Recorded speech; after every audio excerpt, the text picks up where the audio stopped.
Ya, jadi ketika soft itu dirapatkan, itu menunjukkan rapatnya hati. Ya, dan itu akan berdampak kepada persatuan umat. Dan ternyata poin ini sangat difahami oleh musuh-musuh Islam. Ya, mereka berusaha untuk memecah belah persatuan umat Islam dengan berbagai cara. Termasuk adalah dengan membuka dan merusak saf umat Islam dalam sholat berjamaah. Yang benar-benar mati karena COVID ada berapa? Benar-benar COVID ya, nggak ada penyakit lain ya, nggak ada penyakit lain. Jangan disambung-sambungin dengan penyakit lain. Yang benar mati karena COVID murni, mana datanya? Melek. Ayo melek, umat, ayo melek. Ya, mari kita kembali kepada akal sehat kita.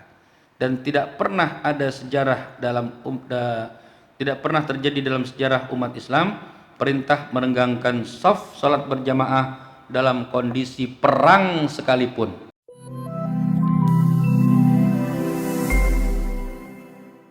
A'udzubillahi samii'il 'aliim minasyaitonir rajiim. Bismillahirrahmanirrahim. Assalamualaikum warahmatullahi wabarakatuh. Masih ngantuk apa ya? Assalamualaikum warahmatullahi wabarakatuh. Alhamdulillah alladzi ahyana ba'dama amatana wa ilaihin nusyur. Walhamdulillah alladzi hadana lihadza wa ma kunna linahtadiya laula an hadanallah. Walhamdulillah alladzi allafa baina qulubina wa ja'alana bi ni'matihi ikhwana. Wassalatu wassalamu ala afdalil khalqi ajma'in sayyidina wa nabiyyina wa habibina wa syafi'ina wa qurrati a'yunina wa maulana Muhammadin wa ala alihi wa ashabihi wa man tabi'a hudahu wa nasarahu ila yaumiddin. Rabbi shrah li sadri wa yassir li amri wahlul 'uqdatam min lisani yafqahu qawli. Allahumma hdina wahdi bina waj'alna sababan wa sabilan liman ihtada. Allahumma iftah bainana wa baina qaumina bil haqq wa anta khairul fatihin. Allahumma faqihna fid dini wa 'allimna at-ta'wil. Amin ya rabbal alamin. Amma ba'd. Bapak-bapak, ibu-ibu, hadirin hadirat, wabil khusus segenap pengurus yayasan, segenap pengurus DKM Masjid Al-Akbar, para asatiz, para guru, orang tua, tokoh masyarakat, rahimakumullah. Alhamdulillah, pagi hari ini kita dibangkitkan dari tidur kita dalam keadaan sehat wal afiyah. Pagi hari ini juga kita diberikan langkah yang ringan ke Masjid Al-Akbar untuk melaksanakan sholat subuh berjamaah, dan kita pun diberikan keringanan hati untuk tetap duduk bersama, beriktikaf dan talabul ilmi. Mudah-mudahan semua nikmat itu ditambahkan oleh Allah Subhanahu wa taala, dan semua yang kita kerjakan diterima oleh Allah Subhanahu wa taala. Amin ya rabbal alamin. Hadirin hadirat jamaah sekalian rahimakumullah, pada kesempatan kajian subuh hari ini saya akan mengangkat sebuah tema, yaitu merapihkan shaf dalam salat berjamaah. Tema ini saya angkat dengan latar belakang fenomena yang menyedihkan di tengah-tengah masyarakat kita.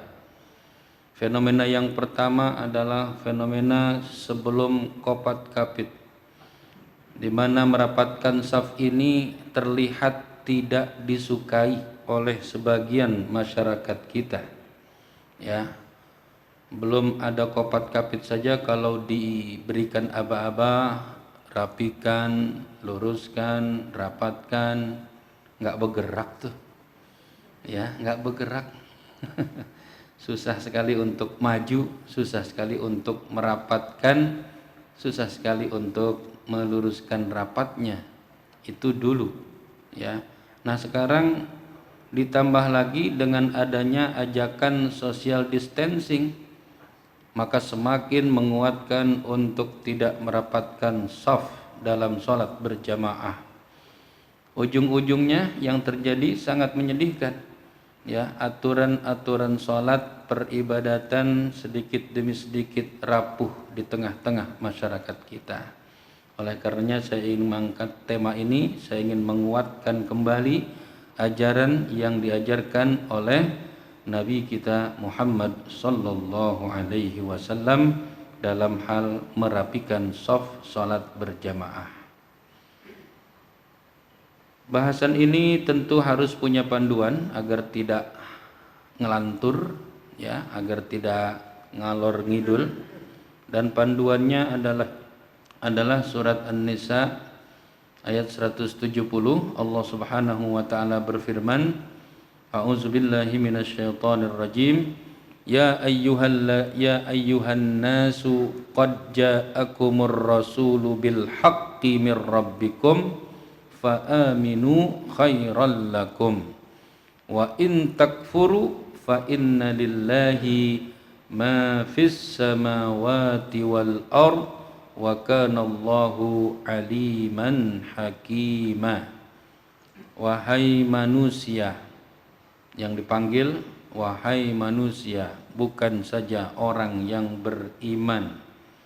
Wahai manusia, apapun etnisnya, dimanapun anda berada, qad ja'akum, telah datang kepada kalian, ar-rasul, seorang utusan. Yang dimaksud adalah Nabi Muhammad sallallahu alaihi wasallam, bil haqqi, membawa kebenaran.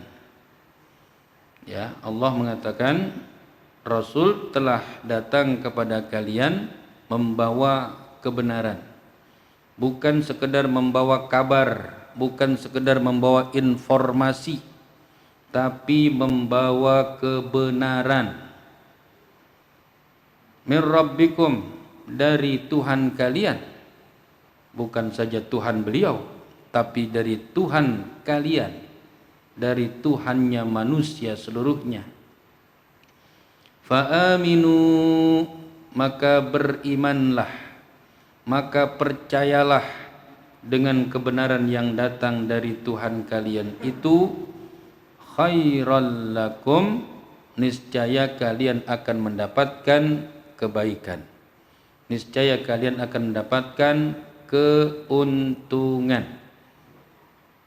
Wa in takfuru, kalau kalian tidak percaya dengan kebenaran yang dibawa oleh Rasul tersebut,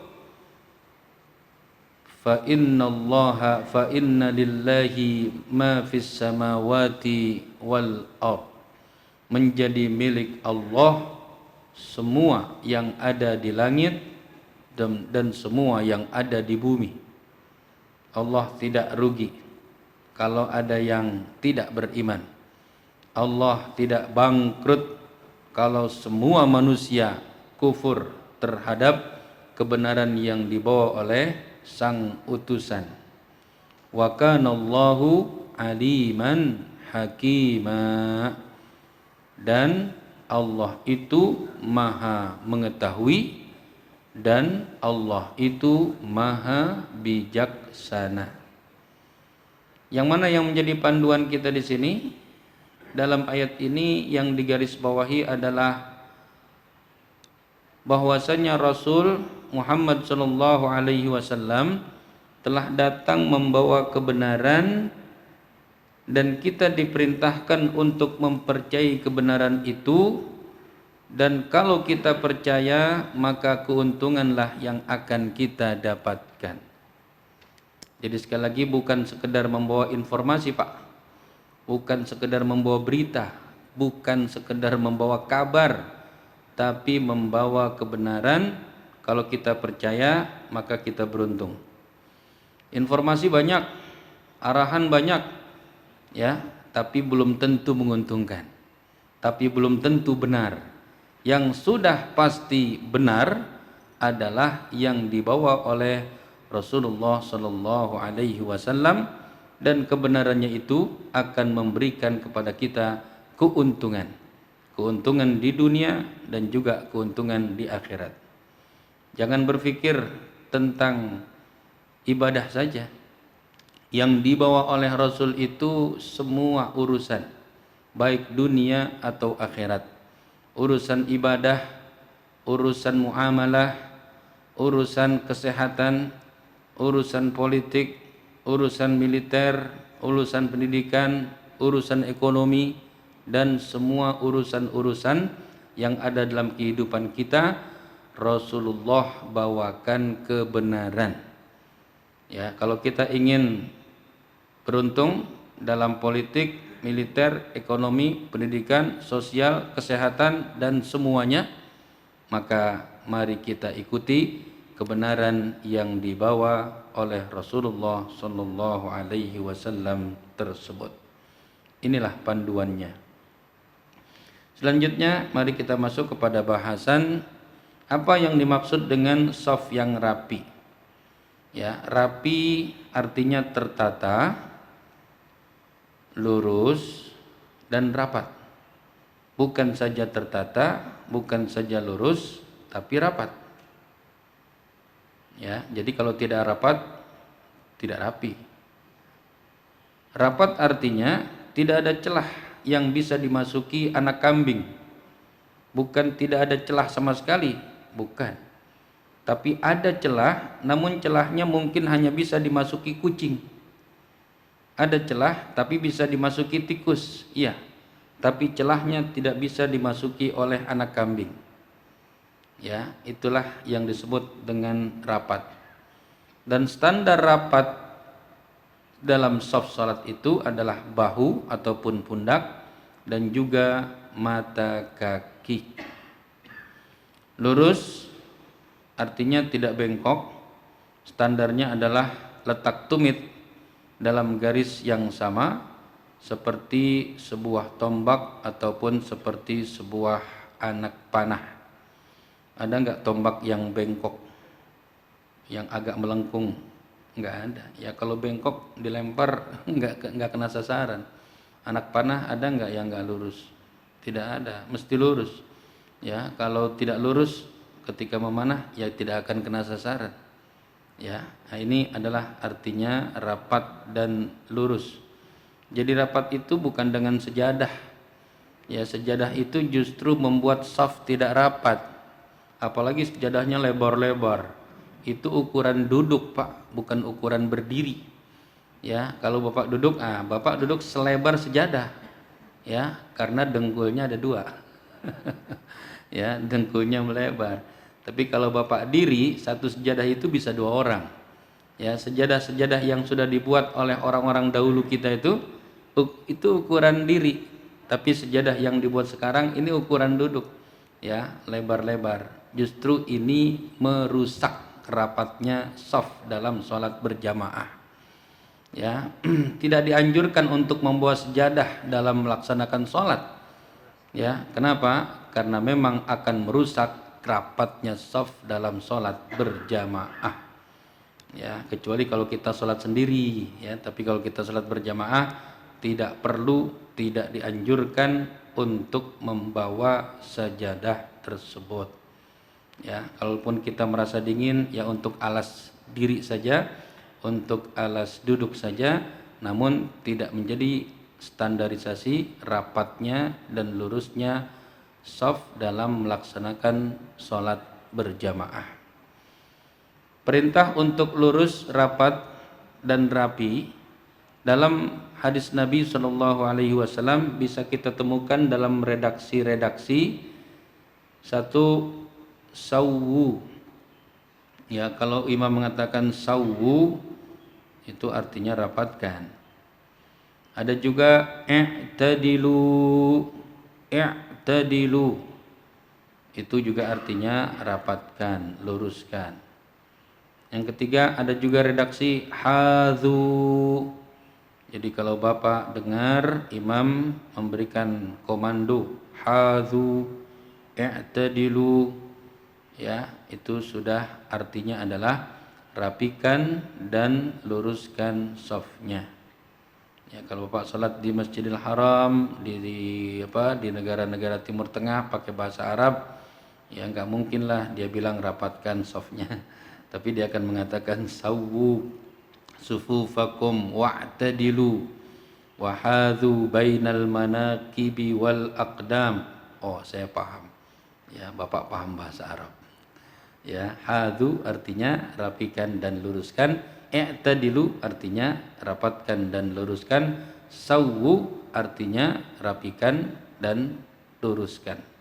Ya. Selanjutnya bagaimana pandangan Allah Subhanahu wa taala tentang masalah shaf? Ya, tentang masalah barisan.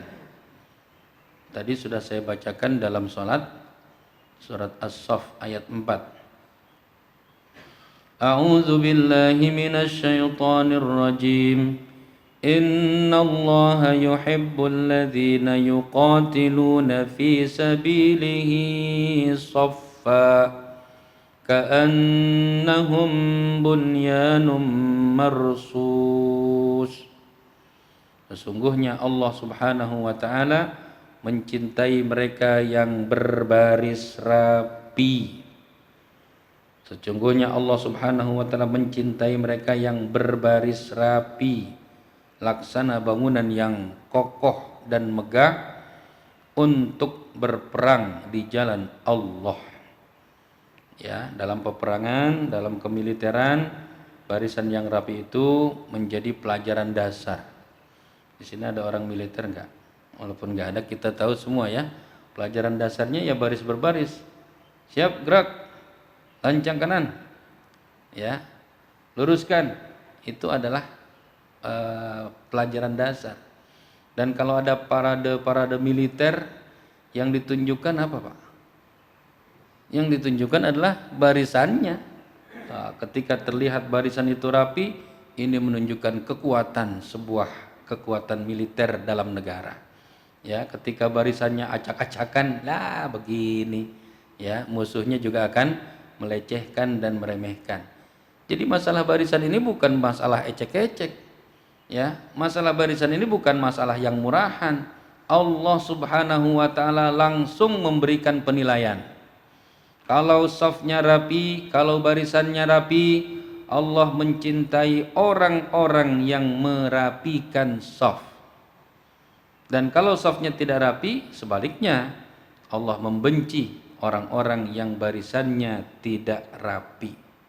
Jangankan Allah Subhanahu wa taala, komandan Bapak saja enggak suka. Ya, kalau Bapak tidak bisa merapikan barisan. Jadi ini adalah satu hal yang besar, Pak, bukan sesuatu yang kecil. Ini adalah sesuatu yang penting, bukan sesuatu yang remeh, yang harus kita perhatikan dengan seksama, bukan dengan sebelah mata. Ya. Dari ayat ini dapat kita tarik beberapa pesan. Yang pertama, orang beriman selalu merapatkan shaf dan menjaga persatuan. Orang munafik tidak suka merapatkan shaf dan tidak suka dengan persatuan. Umat yang bersatu dan merapatkan shaf seperti bangunan yang kokoh dan kuat, menggetarkan musuh. Belum berperang ini ya, belum berperang. Sudah menggetarkan musuh. Masih dalam sholat nih, sudah menggetarkan musuh. Apalagi kalau sudah turun ke medan perang. Yang ketiga, Allah mencintai shaf yang rapat dan rapi dalam semua aspek kehidupan. Apakah shaf itu dalam arti barisan ataukah shaf itu dalam arti persatuan. Allah suka persatuan. Allah suka orang-orang yang mencintai persatuan. Dan Allah membenci orang-orang yang memecah persatuan. Allah suka dengan orang-orang yang merapikan shaf dan Allah tidak suka dengan orang-orang yang Yang tidak merapikan shaf. Ya. Itu surat As-Saff ayat 4 pesannya seperti itu. Selanjutnya coba kita lihat bagaimana pandangan Rasulullah terhadap shaf dalam sholat. Ya, kalau kita anggap remeh, kira-kira Rasulullah nganggap remeh enggak? Yang pertama adalah banyak sekali perintah Nabi SAW untuk merapatkan, merapikan, meluruskan shaf. Bukan satu hadis, bukan dua hadis, banyak. Dan ketika sering dibicarakan artinya apa? Penting. Ya, kalau biasa saja ya pembicaraannya sedikit. Tapi kalau penting itu mesti disampaikan terus-menerus. Ya, mari kita lihat yang pertama adalah perintah Rasulullah untuk merapikan shaf dalam salat.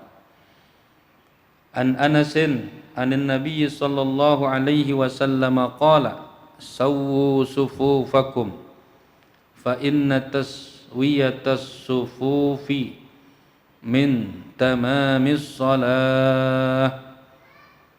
Hadis ini pun selalu diulang oleh imam. Itu bukan perkataan imam, itu adalah hadis Nabi. Yang kedua dalam riwayat Muslim, an Anas juga, an Anas bin Malik qala qala Rasulullah sallallahu alaihi wasallam sawwu sufufakum fa inna taswiyatas saffi min tamamis shalah. Apa perbedaannya dalam riwayat Bukhari dan Muslim? Dalam riwayat Bukhari min iqamatis shalah, dalam riwayat Muslim min tamamis shalah. Ya, min iqamatis shalah artinya penegakan salat. Tamamis shalah artinya kesempurnaan salat. Artinya kita belum dikatakan menegakkan salat kecuali kalau kita menyempurnakannya.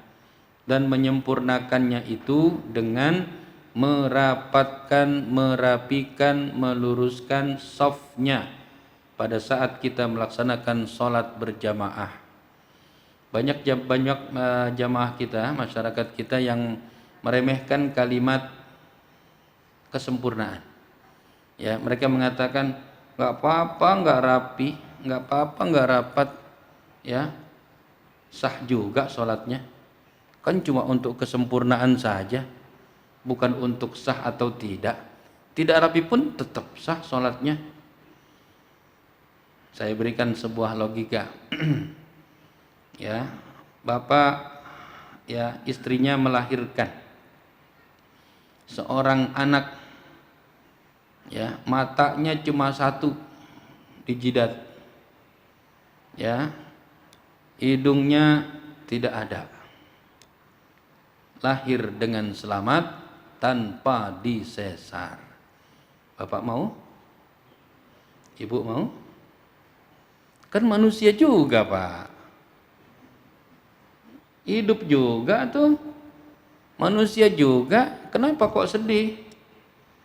Kenapa nggak mau? Ya tapi ya banyak tapi-tapinya ya. Ya, Bapak tidak suka. Walaupun dikatakan kan manusia juga, hidup tuh sehat bayinya, matanya satu, hidungnya nggak ada. Ya, Bapak akan mengatakan iya sih, tapi nggak sempurna. Oh, kenapa berat dengan tidak sempurna? Bukankah yang penting manusia juga? Nggak lahir anjing anaknya, ya kan? Nah, kita mengatakan seperti itu ketika kita diberikan anak yang demikian rupa, ketika kita diberikan bayi yang seperti itu. Tapi giliran kita sholat, kita meremehkan. Nggak apa-apa kok nggak lurus, nggak apa-apa kok nggak rapat, nggak apa-apa kok nggak rapi. Yang penting kan sah. Nggak rapi juga tetap sah kok, cuma nggak sempurna aja. La haula wala quwwata illa billah. Ketika Anda berhadapan dengan hal yang bersifat fisik, Anda baru tahu arti kesempurnaan. Ya. Ketika kita sholat dan kita tidak merapikan shaf, seperti bayi yang tadi matanya satu tidak punya hidung. Ya, namun ketika kita merapikan dan merapatkan, meluruskan shaf, maka seperti bayi yang sempurna sebagai seorang manusia dengan dua mata, dengan hidung dan dua lubangnya, dengan mulut yang cantik, dengan kedua telinga yang cantik, dengan rambut, dengan postur tubuh yang bagus. Seperti itulah yang disebut dengan kesempurnaan. Masih mau meremehkan? Ya, masih mau mengecilkan? Masih mau menganggap bahwasanya tidak rapat, tidak lurus itu enggak apa-apa. Sah juga kok. Cuma enggak sempurna saja. Ya. Nah, ini coba kita hentikan kalimat-kalimat seperti itu, ya, karena tidak sempurna itu menunjukkan kejelekan. Sah, yes. Jelek, yes juga. Ya, itu. Jadi jangan kita remehkan ketika Nabi mengatakan fa inna taswiyatas saffi min tamamis shalah. Tidak akan kita dikatakan menegakkan salat kecuali safnya lurus, kecuali safnya rapat, kecuali safnya rapi. Lurus, rapi, rapat. Itulah yang diinginkan oleh Allah dan Rasulnya ketika kita melaksanakan salat berjamaah. Selanjutnya saya kutipkan lagi, ya, dalam Sunan Abu Daud dari Anas ibni Malik juga. Mungkin ada yang bertanya, kok Anas ibni Malik terus ya riwayatnya? Anas ibni Malik ini aspri, Pak, asisten pribadi Rasulullah. Ya, beliaulah yang nyiapin apa-apa gitu ya. Rasulullah mau pergi kemana, beliau nyiapin. Rasulullah kemana saja yang ikut, namanya juga aspri. Ya, nah ketika beliau ikut, ya beliau dengar apa yang Rasulullah katakan. Beliau lihat apa yang Rasulullah kerjakan, ya, karena juga aspri. Jadi justru ini semakin akurat, semakin valid ketika yang meriwayatkan adalah orang yang selalu lengket dan lekat dengan Rasulullah Shallallahu Alaihi Wasallam. Anas ibni Malik bercerita, qala inna Rasulullah Shallallahu Alaihi Wasallam kana idza qama ila sholati akhadahu biyaminihi thumma iltafata faqala i'tadilu sawwu sufufakum. Anas ibni Malik bercerita, dulu Rasulullah sallallahu alaihi wasallam ketika mengimami salat, beliau menarik saya ke sebelah kanannya, ya, lalu beliau luruskan seperti ini, luruskan, dan beliau mengatakan i'tadilu wasawu, luruskan, rapikan, rapatkan, ya. Patokannya siapa? Anas ibni Malik. Lalu beliau tarik lagi saya ke sebelah kiri, lalu beliau juga mengatakan seperti itu, luruskan, rapatkan, rapikan. Jadi standarnya ini Anas sini, terus tarik lagi sebelah sini, ya, untuk merapikan shaf semuanya. Dan beliau merapikan rapat itu memperhatikan rapat, lurus dan rapinya shaf itu seperti memeriksa lurus dan tidaknya anak panah, seperti memeriksa lurus dan tidaknya tombak.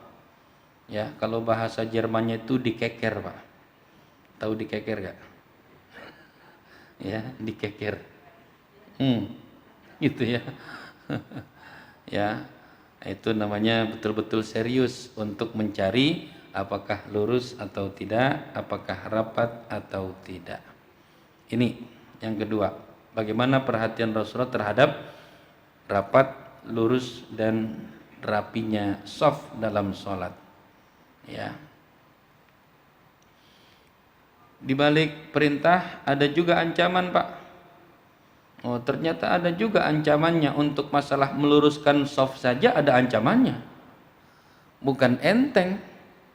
Ya, Rasulullah mengeluarkan ultimatum dan ancaman bagi orang-orang yang tidak mau merapatkan shaf, bagi mereka yang tidak mau meluruskan dan merapikan shaf. Dari An-Nu'man ibni Bashir, beliau bercerita, kana Rasulullah sallallahu alaihi wasallam yusawwi as-saffa hatta yaj'alahu mithlar rumhi awil qadahi. Dulu Rasulullah ketika mengimami salat, beliau meluruskan safnya seperti sebuah tombak atau sebuah anak panah. Qala An-Nu'man bercerita, fara'a sadra rajulin nati'an. Suatu hari ketika beliau menata shaf itu, ada orang yang dadanya agak maju. Berarti kan dia berdirinya maju, bukan dadanya yang maju, artinya orangnya itu berdirinya maju. Ya. Dan kemudian Rasulullah perintahkan sawwu sufufakum. Ya, luruskan. Itu masih ada yang belum lurus. Ya, mundur dikit. Ya, karena dia agak maju. Sawwu sufufakum. Au la yukhalifannallahu baina wujuhikum. Kalau kalian tidak mau merapatkan shaf, maka Allah akan palingkan wajah kalian satu sama lain. Allah akan membuat wajah kalian berpaling satu sama lain. Wajah di sini oleh Al-Imam An-Nawawi diartikan dengan qulub, hati. Ya, Allah akan palingkan hati kalian satu sama lain. Artinya apa? Ya, tidak akan saling mencintai. Kalau shafnya tidak rapat, maka hatinya akan tidak saling mencintai. Kalau shafnya rapat, maka hatinya akan saling mencintai. Ya, ini adalah ultimatum dari Nabi Shallallahu Alaihi Wasallam. Mustahil umat ini akan bersatu kalau shafnya dalam sholat berjamaah tidak rapat. Jangan bermimpi ada persatuan umat kalau shafnya dalam sholat tidak rapat. Dan memang kita rasakan hal itu. Ya, Bapak umpamanya nih, ada orang yang Bapak benci di masjid ini, kira-kira mau nggak Bapak berdiri di sampingnya? Ibu mau nggak, Bu? Ada orang yang Ibu benci, ya, terus sama-sama sholat di Al-Akbar nih, kira-kira mau nggak berdiri di sampingnya? Wah, boro-boro. Ya, masih untung mau sholat di sini, Pak. Bisa jadi dia cari masjid yang lain. Ya, kenapa? Ada musuh gue itu. Ya, dia tidak suka dengan seseorang, maka dia tidak akan merapat. Ya, jadi ketika shaf itu dirapatkan, itu menunjukkan rapatnya hati. Ya, dan itu akan berdampak kepada persatuan umat. Dan ternyata poin ini sangat difahami oleh musuh-musuh Islam. Ya, mereka berusaha untuk memecah belah persatuan umat Islam dengan berbagai cara, termasuk adalah dengan membuka dan merusak shaf umat Islam dalam sholat berjamaah. Ya, maka mereka pelajari apa yang kita pelajari. Oh, ternyata di sini kekuatannya. Ya, ada nggak yang masuk Islam gara-gara melihat shaf yang rapi dalam sholat berjamaah, Pak? Berarti apa? Berarti berpengaruh. Ketika umat Islam itu merapatkan shaf dalam sholat saja, itu berpengaruh terhadap orang kafir. Ya, itu. Dan bukan masyarakat biasa yang terpengaruh, masyarakat yang punya jabatan tertentu. Ya, dari kalangan elit tertentu terkagum-kagum melihat rapi dan rapatnya shaf umat Islam. Dalam 1 detik jutaan umat Islam bisa berbaris rapi. Dalam 1 detik di Masjidil Haram. Ya. Dan itu tidak bisa dilakukan oleh komandan apapun dalam kemiliteran yang manapun. Ya, hanya bisa dilakukan oleh umat Islam. Ya, ketika imamnya mengatakan sawwu sufufakum i'tadilu,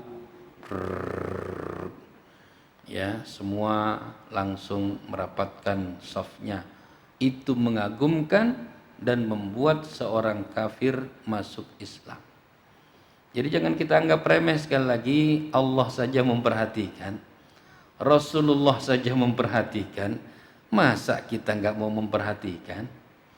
Allah saja mementingkan, Rasulullah saja mementingkan, masa kita tidak mementingkan untuk masalah soft ini? Ya, mari kita sadari, jangan sampai ancaman Rasulullah ini menjadi kenyataan. Ya, gara-gara social distancing kita jadi benci sama sekali untuk merapatkan soft. Ya, bahkan di suatu masjid jaga jarak gini, saya masuk di tengahnya, mundur dia. La haula wala quwata illa billah. Sampai begitu, Pak. Ya, sampai seperti itu.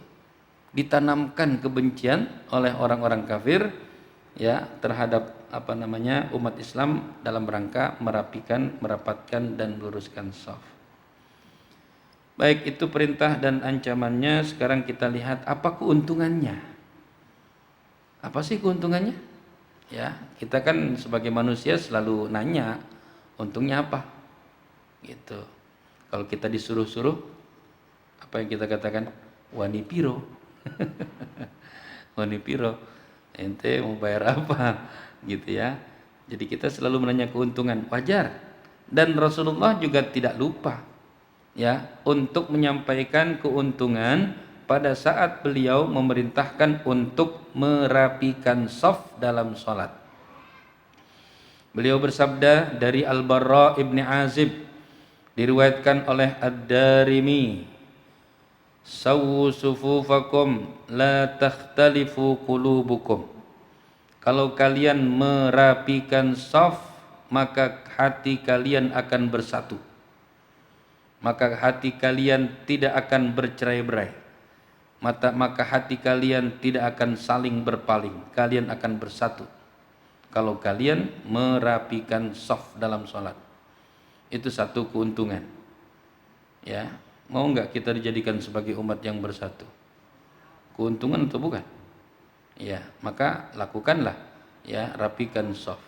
Wa kana yaqul, yang kedua, innallaha wa malaikatahu yusalluna 'alas shaffil awwal awis sufufil awwal. Ya, sesungguhnya Allah dan malaikatnya bersolawat untuk orang-orang yang berada di shaf pertama. Isi shaf pertama dulu itu bagian daripada merapikan shaf. Ya, di banyak tempat, Pak. Alhamdulillah saya dikaruniai kesempatan untuk sholat di banyak masjid. Ya, dalam rangka memberikan tausiah, kajian dan lain sebagainya. Dan saya melihat macam-macam jamaah itu di masing-masing masjid. Ya, di antaranya adalah susah banget untuk diminta berada di shaf pertama nih. Masya Allah. Ada kala jengkingnya kali ya di shaf pertama. Kenapa pada takut ya di shaf pertama? Pojok, pojok, pojok. Pada ogah ya untuk di shaf pertama. Rasul katakan Allah bersolawat kepada orang yang berada di shaf pertama. Bersolawat di situ artinya apa? Salawat itu ada dua artinya, Pak. Satu, salawat itu artinya doa. Ya.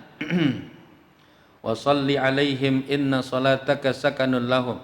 Doakanlah mereka karena doamu akan membawa dampak ketenangan hati untuk mereka. Satu. Yang kedua, innallaha wa malaikatahu yusalluna 'alan nabi. Allah bersalawat kepada nabi artinya bukan berdoa. Masa Allah berdoa? Allah memuliakan dan mengagungkan nabi. Nah, di sini bukan hanya nabi yang dimuliakan. Innallaha wa malaikatahu yusalluna 'alas shaffil awwal. Allah memuliakan dan mengagungkan orang-orang yang mau berada di shaf terdepan.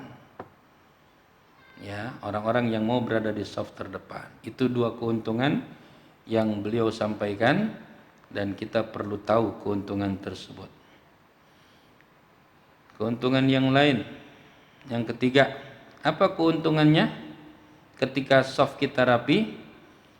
Dari Abi Umamah, Nabi bersabda, diriwayatkan oleh Imam Ahmad, "Sawwu sufufakum wa hadhu baina manakibikum walinu fi aidi ikhwanikum wasuddul khalal fa inna syaitana yadkhulu fi ma bainakum bimanzilatil hadzaf yakni auladud dha'ni as-sighar." Ya, sesungguhnya setan akan masuk di antara kalian seperti menyelinapnya anak domba yang masih kecil kalau kalian tidak mau merapikan shaf dalam sholat. Ya, berarti keuntungannya apa? Sebaliknya, kalau kita merapikan shaf dalam sholat berjamaah kita, maka setan tidak akan bisa mengganggu kita. Saya heran ada seorang profesor doktor, Pak, membaca hadis ini lalu bilang apa? Bagus dong setan masuk dalam shaf kita. Dia ikut sholat katanya. Ini kalau yang ngomong anak SD mungkin kita maklumi, Pak, ya. Yang ngomong profesor doktor, ya, masa nggak ngerti? Tidak ada setan itu berbuat baik. Ya, setan itu semuanya adalah gambaran keburukan. Maka selalu a'udzubillahi minasyaitan, bukan minal jin. A'udzubillahi minasyaitonir rajim, bukan a'udzubillahi minal jinnir rajim. Aku berlindung dari jin, bukan. Aku berlindung dari setan. Setan itu semua keburukan disebut setan. Ya, masa setan masuk ke dalam shaf dibilang untung? Ya, ini tolong kita waspadai juga nih, kadang-kadang ada juga yang begitu, ya. Jangan kita terpengaruh, jangan kita anggap karena dia profesor doktor lalu benar apa yang dikatakannya, jauh dari kebenaran. Ya, jadi ini merupakan keutamaan dan keuntungan kalau kita merapatkan shaf, maka setan tidak akan mengganggu kita dalam melaksanakan sholat kita yang kita laksanakan berjamaah. Baik, satu perintah, dua ancaman, tiga keuntungan. Sudah saya sampaikan. Dari semua hadis tersebut, ini belum semua sebetulnya, masih banyak lagi hadis yang lain. Maka kita dapatkan para ulama kita mengambil kesimpulan tentang hukum merapikan shaf, Pak. Jarang-jarang disampaikan nih. Ya. Dalam kitab Al-Muwatta riwayat Muhammad ibn al-Hasan, ya, dijelaskan bahwa merapikan shaf dalam sholat itu ada dua versi. Versi yang pertama yaitu Ibnu Hazm Az-Zahiri, mazhab Az-Zahiri, dan Ibnu Hazm adalah tokoh mazhab Az-Zahiri. Ya, beliau menyimpulkan bahwa merapikan shaf dalam sholat berjamaah hukumnya wajib. Hukumnya wajib, berarti kalau tidak dilaksanakan berdosa. Walaupun tidak dikatakan tidak sah sholatnya kalau tidak merapatkan dan merapikan shaf. Ya, beliau berkesimpulan hukumnya wajib. Apa dasar kesimpulannya? Dasar kesimpulannya hadis yang sudah kita sampaikan tadi, yaitu adanya ancaman. Jadi menyimpulkan hukum ini wajib, ini sunnah, ini mubah, itu ada teorinya, Pak. Ya, teorinya itu ya secara singkat adalah kalau di situ sebuah perintah ada ancamannya, maka kesimpulannya wajib. Kalau di situ sebuah perintah tidak ada ancamannya, maka tidak wajib alias sunnah.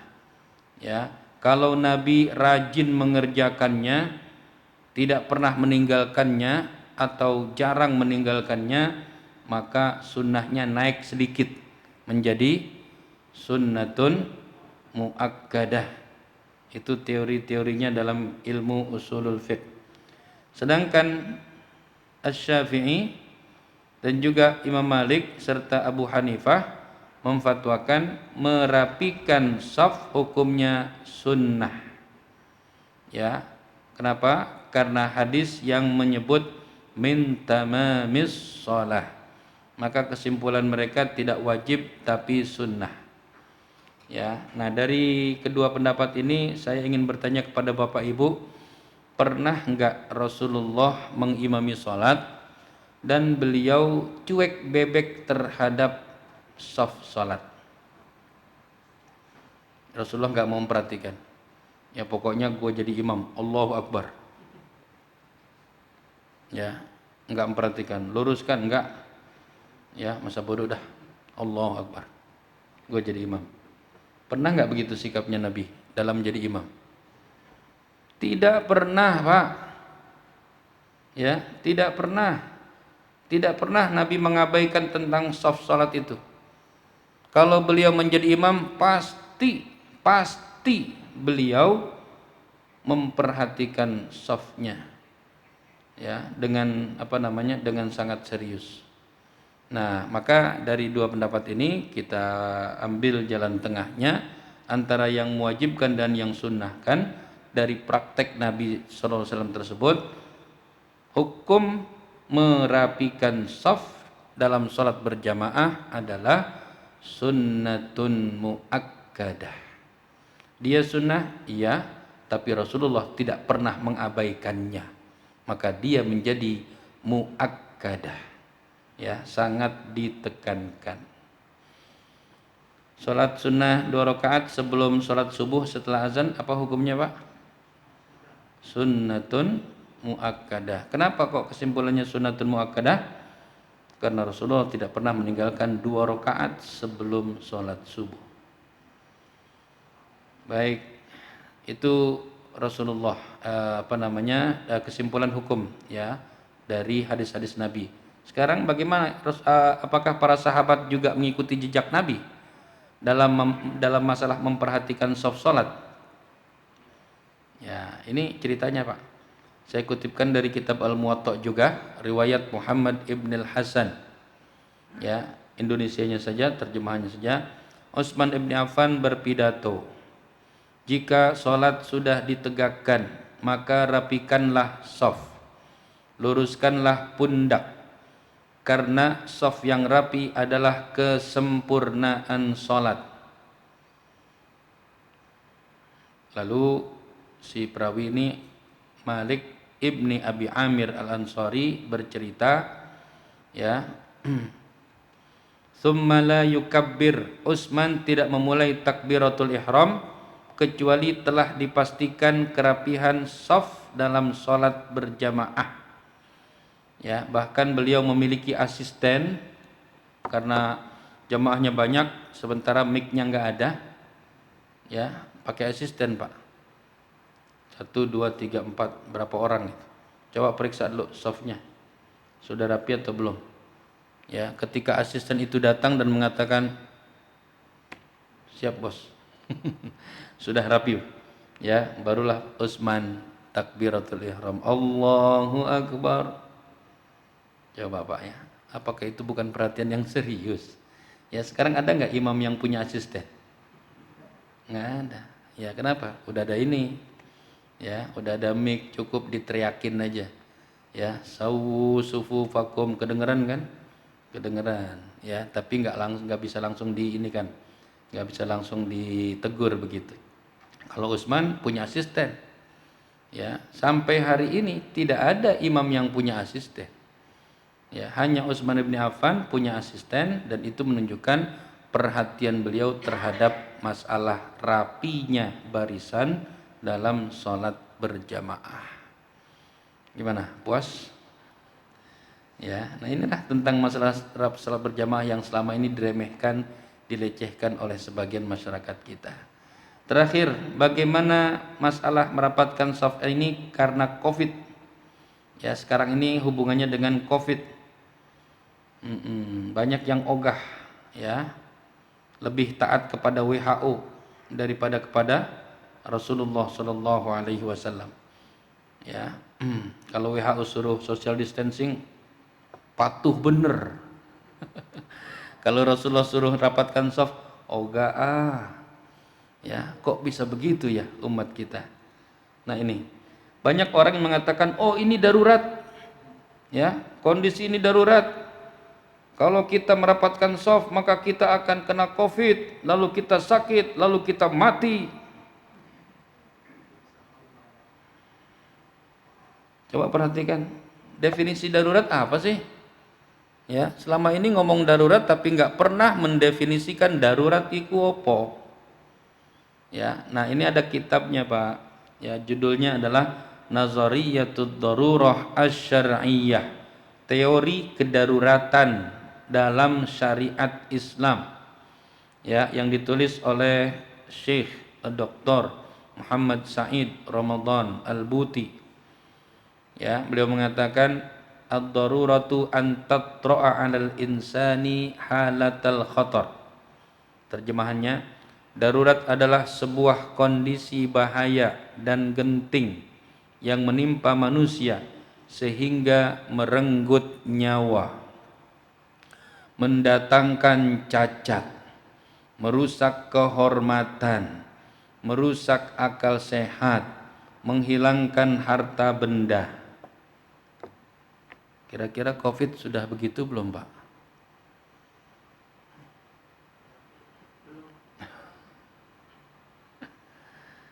Kira-kira sudah begitu belum?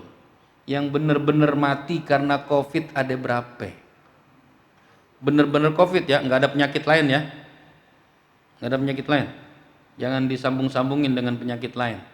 Yang benar mati karena COVID murni, mana datanya?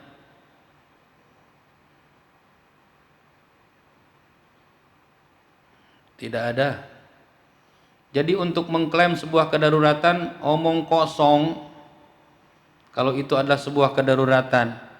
Ya, karena tidak cocok dengan definisi darurat dalam syariat Islam. Tidak menghilangkan nyawa, tidak membuat cacat, tidak menghilangkan harta.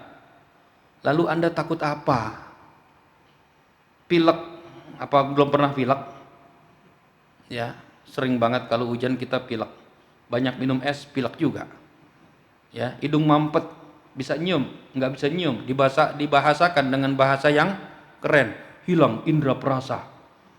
Ente pilek juga nggak bisa nyium, Pak. Ya, kenapa kok kemudian didramatisir dengan mengatakan hilang indera perasa? La haula wala quwata. Kenapa dia mati? Gagal nafas. Dari dulu juga orang mati nggak bisa nafas. Sekarang dibahasakan dengan bahasa yang keren-keren. Gagal nafas, hilang indera perasa. La haula wala quwata illa billah. Terlalu nih ya.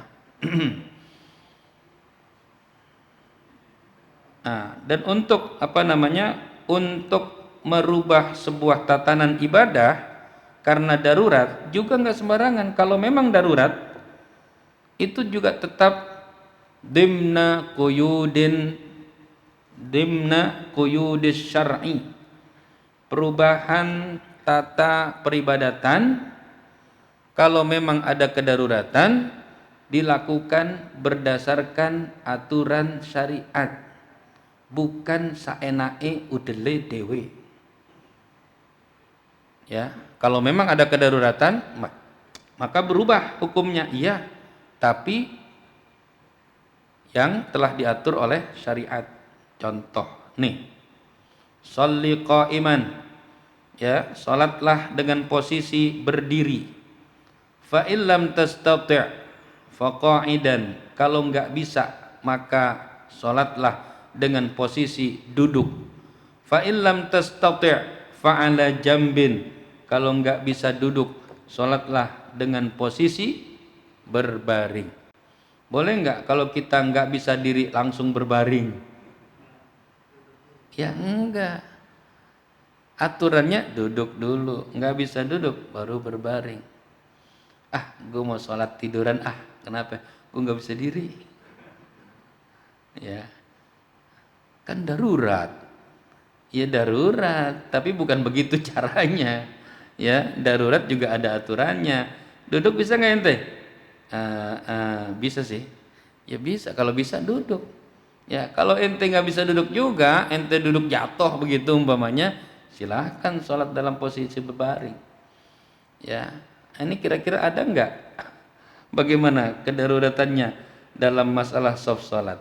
Langsung social distancing, langsung jaga jarak 2 meter ke samping, 2 meter ke depan, 2 meter ke belakang. Dari mana aturan itu datang? Ya. Nih, dulu nih ada kondisi darurat juga, entah apa. Ya, kalau di sini disebut hujan badai, Pak. Ya, hujan badai. Itu muazzinnya mengatakan sallu fi buyutikum. Silahkan sholat di rumah kalian. Kalau memang ada hal yang membahayakan seperti hujan badai itu, sholat di rumah kalian. Bukan sholat di masjid jaga jarak. Anda takut badai, sholat di rumah kalian. Anda takut COVID, sholat di rumah kalian. Nggak usah ke masjid. Ya, tapi kalau Anda ke masjid, ya rapatkan shaf. Takut di rumah. Nggak takut di masjid. Di masjid rapatkan shaf. Ya, bukan bikin aturan sendiri. Ya. Wabah di masa Nabi ada nggak? Jarang diceritakan nih. Dari awal pandemi saya nggak pernah dapat hadis ini dari siapapun. Baru saya temukan nih. Ya, ternyata di masa Nabi di Madinah ada wabah. Ya, itu Abu Bakar mengeluh yang diceritakan di sini ya. Bilal mengeluh dengan wabah tersebut. Ya, lalu apa yang Nabi lakukan? Ya, Nabi berdoa, Allahumma habib ilainal Madinah kama habbabta Makkah au ashadda wa sahhihha wa barik lana fi sa'iha. Yang saya garis bawahi wa sahhihha. Ya Allah, sehatkan kota ini. Ya, Nabi berdoa, ya Allah sehatkan kota ini, hilangkan wabahnya. Tidak pernah kemudian Nabi merubah aturan shaf salat berjamaah menjadi renggang-renggang. Ya, anak kambing masuk aja nggak boleh, apalagi 2 meter. Anak kambing masuk, kalau 2 meter kebo masuk, Pak. Kira-kira kalau kita jalanin kebo masuk kan nih? Masuk. Ya, anak kambing aja nggak boleh masuk. Ini kita bikin kebo masuk. Ya, dan ada wabah di masa Rasulullah nggak berubah itu aturannya. Sholat berjamaah tetap rapat walaupun ada wabah. Yang sering dikutip ya ini, ya wabah di masa Umar bin Khattab. Lalu ini dijadikan dalil untuk lockdown. Ya, ini sama sekali tidak sah menjadi dalil untuk lockdown. Kenapa? Lihat saja, apakah ada perintah Umar bin Khattab untuk mengunci sebuah wilayah? Kamu nggak boleh masuk, yang dalam nggak boleh keluar. Ada instruksi itu dalam hadis ini? Tidak ada. Dalam cerita ini yang ada hanya Umar nggak jadi ke Syam karena di Syam lagi ada wabah, tapi Umar nggak bikin kepres. Umar nggak bikin aturan, nggak boleh masuk, yang dalam nggak boleh keluar, enggak. Ya, jadi hadis Nabi, kalau kalian mendengar wabah di sebuah negeri jangan masuk, kalau kalian berada di negeri itu jangan keluar, itu anjuran, bukan perintah.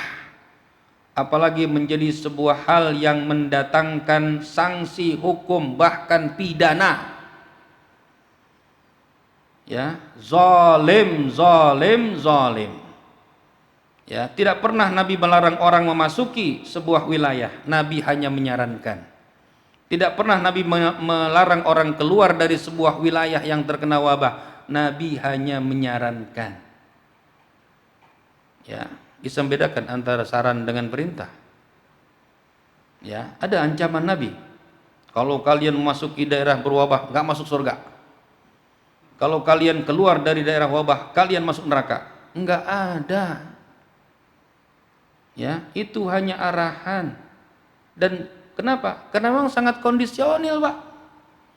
Semua orang bisa menilai, bukan WHO saja yang bisa menilai. Ya, mudah-mudahan ini didengar di seluruh dunia ini. Bukan WHO saja yang bisa menilai bahaya atau tidak, semua orang bisa menilai. Bahaya atau tidak? Masyarakat real melihat mana bahaya, mana tidak. Ya, nggak perlu kita didikte-dikte. Oh ini bahaya, berarti Anda harus yakin bahaya. Oh ini nggak bahaya, berarti Anda harus yakin nggak bahaya. Loh, kok kayak boneka ini? Ya, nah, ini kita harus paham dong. Aturan ibadah kita itu nggak boleh berubah. Ya, walaupun kondisinya wabah, tetap seperti yang diajarkan dalam Islam. Rapikan, luruskan, rapatkan shaf dalam sholat berjamaah. Ya, ini kalau kita bahas lagi tentang pandemi, udah nggak ada pandemi, Pak. Dan jangan dikira pakar pandemi itu cuman siapa namanya tuh, Pandu itu aja tuh. Banyak pakar pandemi yang lain nggak seperti Pandu pendapatnya. Ya, nah ini sangat sangat ironi begitu kita melihat masyarakat kita ini kayak boneka, begini, diatur detail-detail. Ya awas ya, nggak pakai masker, 250.000. Ya, kalau nggak punya duit, gue suruh nyapu lo 1 jam. Ya, oh ente mau pergi ke balik, putar balik. Oh nggak boleh mudik, kasihan nih keluarga, jaga, jangan. Astagfirullahalazim. Ya, dibolak-balik. Yang benar jadi salah, yang salah jadi benar. Orang baik dianggap penjahat, penjahat dianggap orang baik. La haula wala quwwata illa billah. Melek. Ayo melek, umat, ayo melek. Ya, mari kita kembali kepada akal sehat kita. Ya, kondisi darurat itu sebentar. Tidak ada darurat itu 1 tahun, nggak ada. Apalagi 2 tahun. 6 bulan aja nggak ada. Ya, kondisi darurat tidak menggantikan aturan yang baku secara permanen. Ya, dan tidak ada penguncian wilayah berdasarkan peristiwa Umar bin Khattab dan hadis Nabi yang kita sebutkan di atas. Dan tidak pernah ada sejarah tidak pernah terjadi dalam sejarah umat Islam perintah merenggangkan shaf salat berjamaah dalam kondisi perang sekalipun. Yang jelas bahayanya itu wabah atau perang, Pak? Saya tanya Bapak. Perang itu udah jelas. Ya, Bapak bisa mati di mana-mana. Lagi jalan mati, ditembak, dipanah, ditombak. Ya, wabah belum tentu mati. Dalam peperangan saja kalau sholat berjamaah rapat. Apalagi bukan perang. Kok bisa-bisanya merenggangkan shaf dengan alasan wabah atas perintah WHO, social distancing. La haula wala quwwata illa billah. Ya, mari kita sadari itu semua. Marilah kita berpikir dengan akal sehat, bangkitkan keimanan kita. Ya, bangkitkan kembali keimanan kita. Jangan tidur. Bukan jihad. Bangkitkan keimanan kita. Ya, agar kita menyadari inilah aturan, inilah arahan yang disampaikan oleh Nabi, lengkap hadisnya, ayatnya, dan kita jalankan. Ya, mudah-mudahan bermanfaat. Wallahu a'lam bissawab.